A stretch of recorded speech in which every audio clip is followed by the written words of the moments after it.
The Waking Tree by C. Don McCallum, Chapter 10, Early. Josephine opened her eyes and lay there on her moist, pink sheets, staring at the ceiling.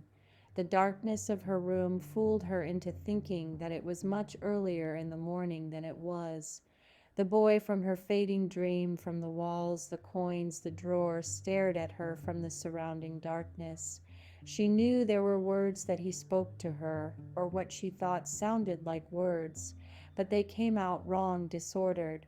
The boy's words came from deep inside of pain and loss, from betrayal and misdirection.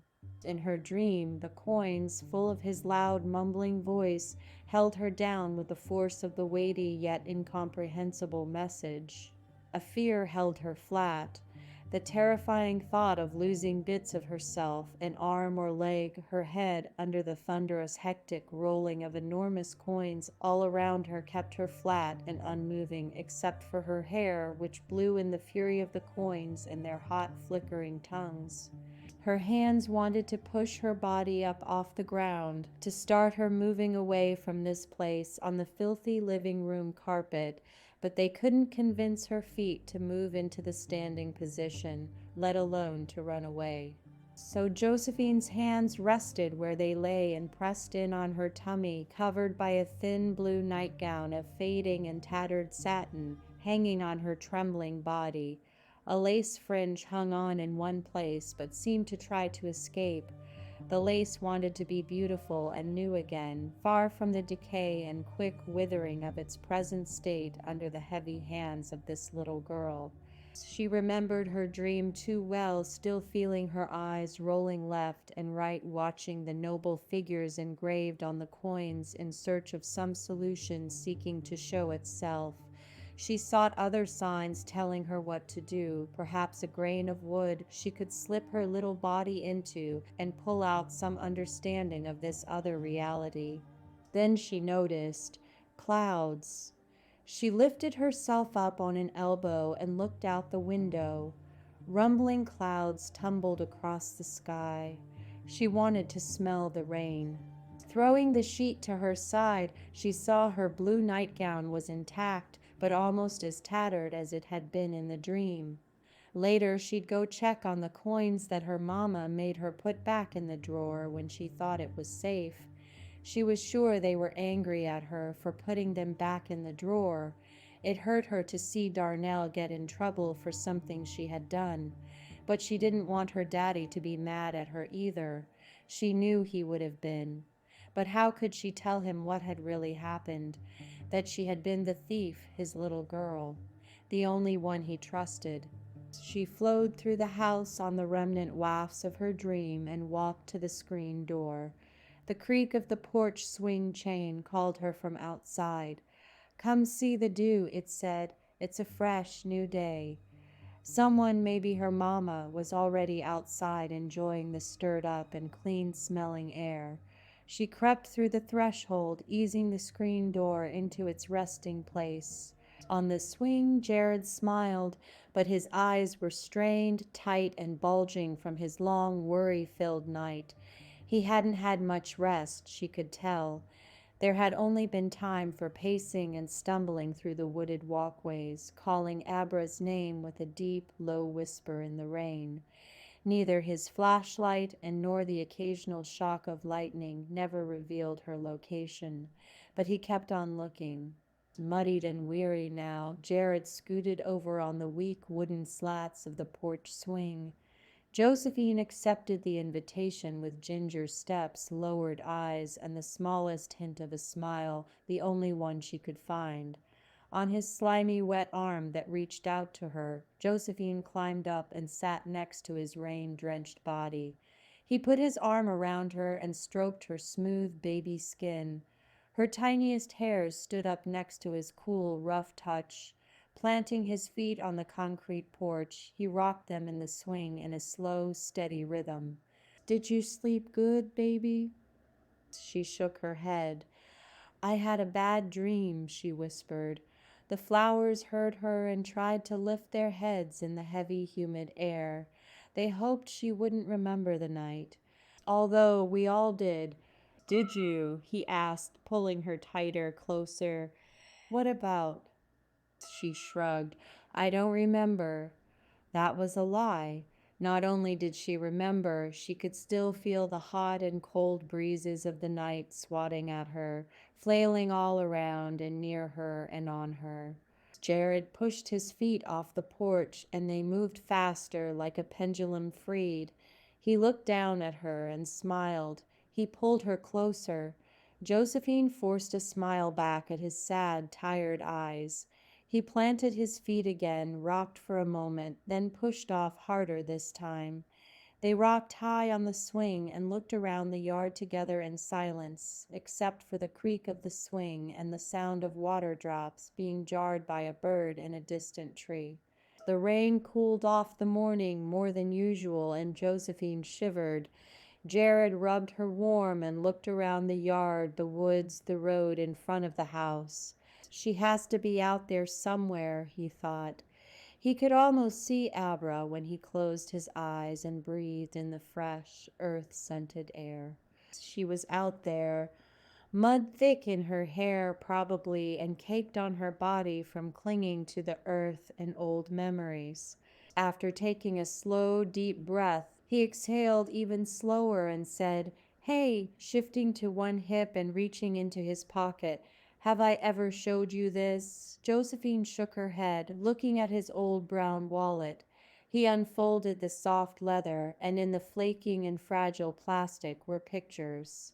One picture showed Abra looking at the camera as she stood close and smiling next to Jared. His hands reached behind her back, and he looked at her, enjoying her smile. Abra's hair was so black it looked blue under the bright light of the flash. Her eyes sparkled like the remnant raindrops on the blades of grass just beyond the edge of the porch. Josephine eyed the space behind her mama, with nothing in it but wall and an old blue chair, a place waiting for Darnell and her. With her delicate fingers, she touched the plastic encasement that protected the photograph, and she wondered where her mama was now. My mama took that not long after we finished school, he said, and turned the next picture. Darnell's snaggle-toothed smile made Josephine giggle, even though she hadn't felt like it before. She didn't remember him looking like that. He seemed like such a little boy. He seemed nice, happy. The dreamy blue background made Josephine wish she could fly away with her brother and mama, just gather them up in her arms and carry them off to the sunny side of a cloud so they could float, change into birds, and be free. You'll get pictures like this in a couple of years when you go to school. Josephine looked at the next picture. That's me, Josephine said, pointing at the picture that she had taken of herself. Here was a picture of a little girl engaged in a moment of mutual hypnosis with a camera lens. She remembered looking into the little black hole, imagining she could crawl inside to see how it worked. She remembered pushing the button down. The camera was only able to capture an instant of what Josephine was and nothing of what she could be. Smiling, she looked back at the wallet, willing him to turn to the next picture. A woman with clear, cool eyes like Josephine's and a sad smile, posed stiff and unnatural in penetrating black and white. Josephine could almost smell her face powder, her hairspray, the smell she carried with her after working in the Texas heat. Jared held the picture up close to his face and squinted. Looking down at Josephine, he said in a hushed voice, I never noticed how much you look like her. He looked at the picture again and lowered it to his lap. I always thought you looked more like Abra. The swing creaked, and he said, That's my mama, Bernadine, when she was young. Bernadine, she didn't need to ask. She just wanted to say it aloud, let it roll across her tongue, through her teeth, so it could hover around her and brush across her face like a kiss. She died just a few weeks before you were born. Jared's eyes froze from the memory of his loss. The swing's chain filled the silence with its gnawing squeak. On the lawn, birds attacked what the people on the porch couldn't see, pecking at what emerged from the soil. The saturated ground rejected worms and its other inhabitants.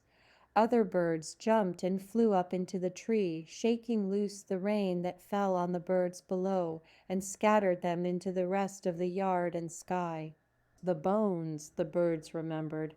The boy, cried the worms in their last moment, the image of his rotting morsels in their ancestral memory when he was as alive as the descending, opening beaks now above them. There would be no time for reconciliation, no time to ask questions about what all had happened to the boy, no time for answers or understanding. The world changed for Jared forever the instant his mama's heart gave out.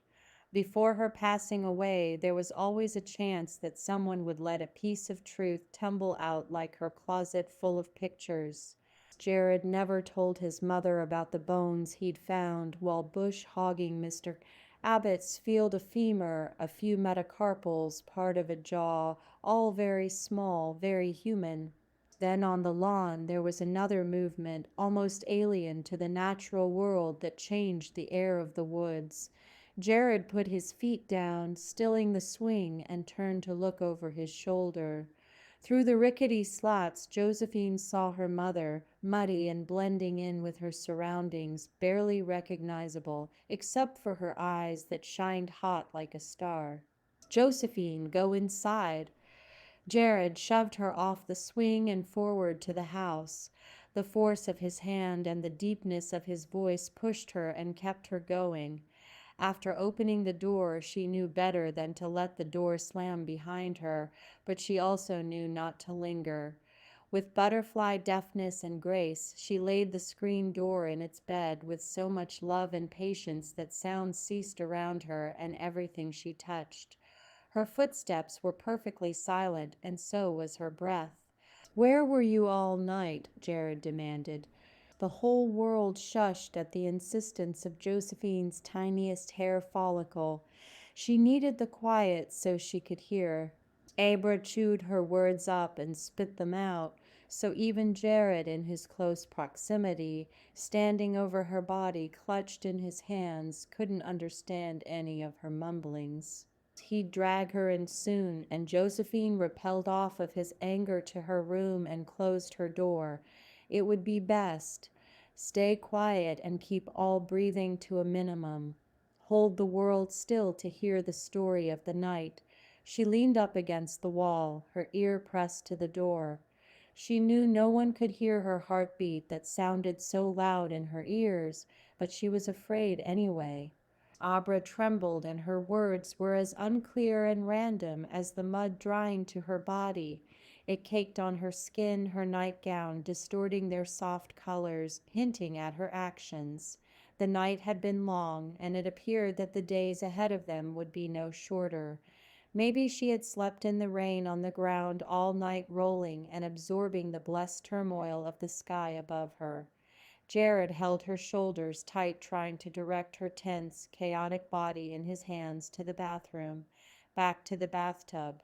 "Abra," he growled, "you can't keep doing this." Her words slowed and were fewer. He pulled the nightgown off over her head. Mud fell in thin flakes on the linoleum. Rolling her panties down her hips and thighs, they stammered past their knees. Bending to her feet, he lifted, yanked the roll of underwear under her soles, past her toes, and threw them to the wall. "What if someone saw you out there like this? Josephine saw you. What do you think she's thinking?" "My flowers." Abra walked toward the door, freed by a vision of her flowers outside. She could see the blue of the grape hyacinth, the red of the oxblood lilies. She wanted to touch their petals, their stems and leaves. She wanted to lick their moisture from her fingertips, hold her arms out over them, and block the scathing winds with her body. The storm had been hard on them, and she had to let them know she had returned.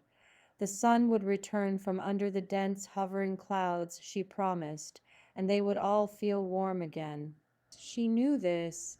She had seen the sun in the eyes of the moon. Shaking her, he shouted, "Where did you go? I spent all night looking for you." Jared seized her shoulders again and closed the bathroom door with a nudging kick of his foot. Afraid of what the kids might hear, he calmed and tried to steady her as much as himself. I have to check my flowers, she mumbled and closed her eyes. She saw them swaying and sad. In her mind, she heard them cry. The rain has uprooted us. Her flowers sung through the walls, their pistils grabbing at the air. She couldn't tell then, not in her muddied state, that these cries were not those of her flowers at all, but they were the voices of children, hers and Bernadine's. Get in the tub, Abra, he tried to whisper through his re-emerging anger. You can go and check them when you're clean.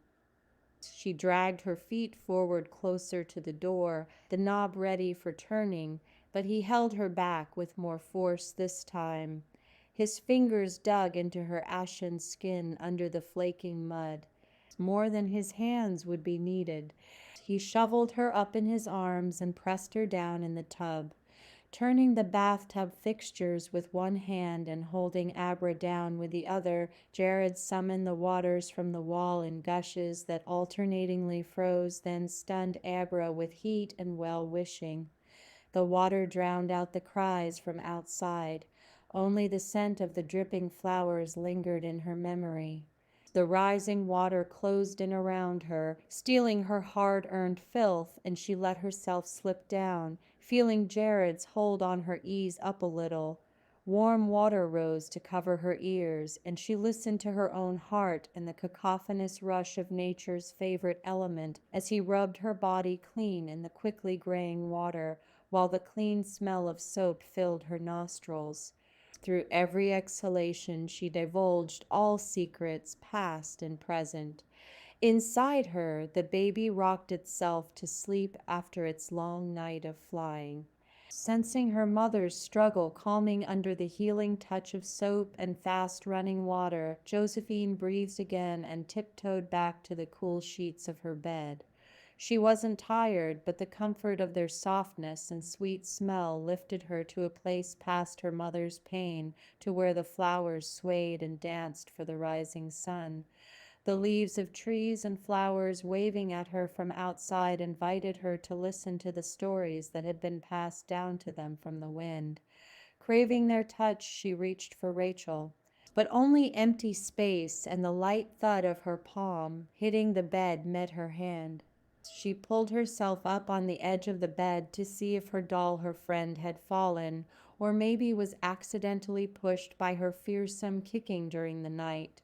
Hanging head first off of the edge of the bed, Josephine didn't see any sprigs of black hair creeping out from under her bed. There wasn't an everlasting, joyful smile shining up at her. She rose up, looked around. She remembered sharing her own warmth with the hollow plastic of her doll as she slept last night, so she knew Rachel wouldn't be anywhere around her room on the dresser or safely hidden in the closet. Maybe she had taken her out to the porch with her this morning. But in her memory, she couldn't see her tiny friend sitting quietly at her side on the swing with her daddy. Maybe she had crushed her into nothingness during the night, during her dream. The coins could have sucked her up with their rolling thunder, their strangling cries for freedom. They could be holding Rachel hostage, in their teeth, under their harrowing wheel bodies, ready to crush everything in the way of their desires. What would be their ransom? Even through the cloud of her surfacing nightmare, it was clear. A dream can only steal a sense of safety, obscure our fleeting understanding of reality, make us look harder at shadows. Someone must have taken her. Darnell must have come in and got her when she was outside talking with their daddy. That was the only answer.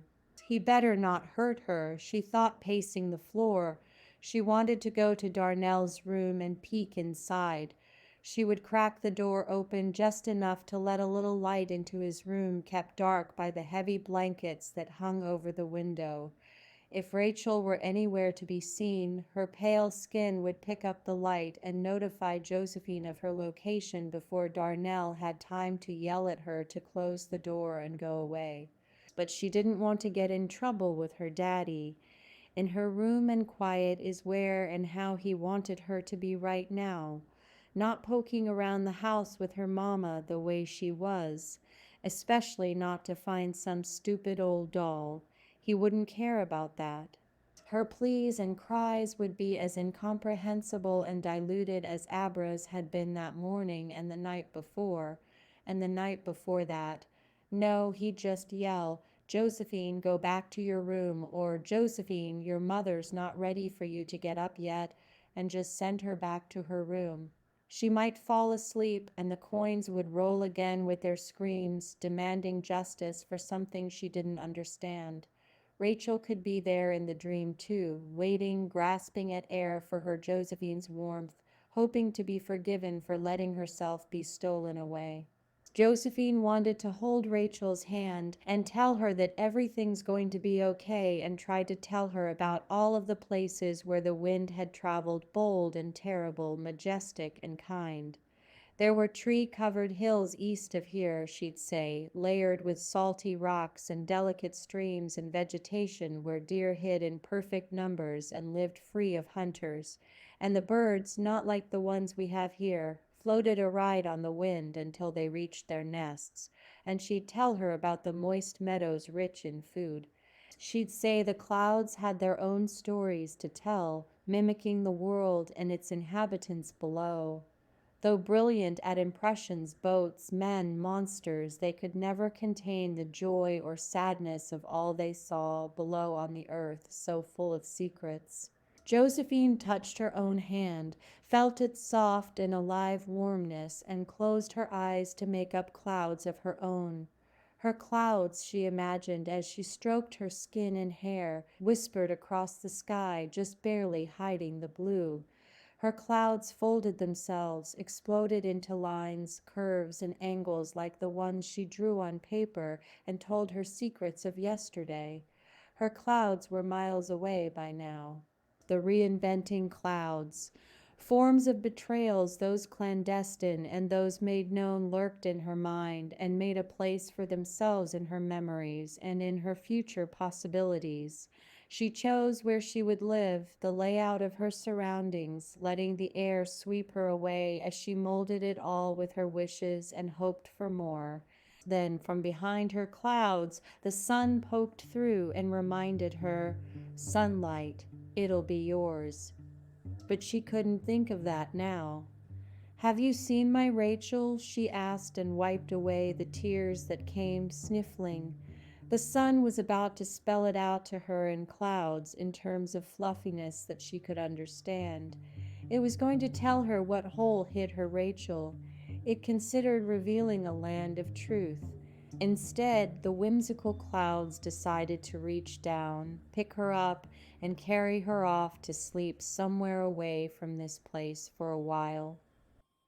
Thank you for listening to The Waking Tree by C. Don McCallum. If you're enjoying this story, please consider sharing it with someone you know. And please like the video and subscribe to this channel to help others discover these stories.